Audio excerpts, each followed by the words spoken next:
মানুষ খালি উল্টাপাল্টা কথা বলে।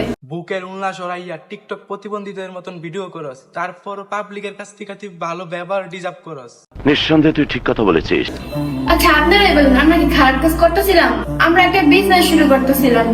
যে বিজনেসে অডিও কল 500, ভিডিও কল 1000। কথা কি ক্লিয়ার না ভেজাল আছে? দিন পর হইলে আমি অসুস্থ আসলাম, বেমার আসলাম, আর আমি ভিডিওগুলা দিতাম পারছি না। ভালোই হয়েছে ভিডিওগুলো আপলোড দেন নাই, যদি আপলোড দিতেন পাবলিক এতদিনে মেন্টাল হসপিটালে থাকতো। এখন ভিডিওগুলা দিমু, অবশ্যই খাইকে থাকি ভিডিওগুলা দিমু। ভাই তোমার হাতে পায়ে দইরা কই, তুমি ভিডিওগুলো আর আপলোড দিয়া পাবলিক আর মেন্টাল হসপিটালে ভর্তি করার লাগবো না ভাই। ঠিক বলেছো। আপনার অভাবে আমি যদি মরে যাই তাহলে আমারে দেখতে আইসেন না। আহা, নারী কত সুন্দর অভিনয় করে রে, অভিনয়ের জন্য নারী সেরা রে। শুধু ঘুমাইতে না, সারা জীবন শান্তিতে বাঁচতে পারবেন না।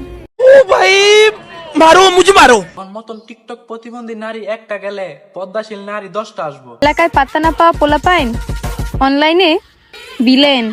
আমরা ছেলেরা তো বিলে নই, তোর মতন বুকের উংলা সরাইয়া টিকটক প্রতিবন্ধী ভিডিও করস, ফালতু মহিলা সর।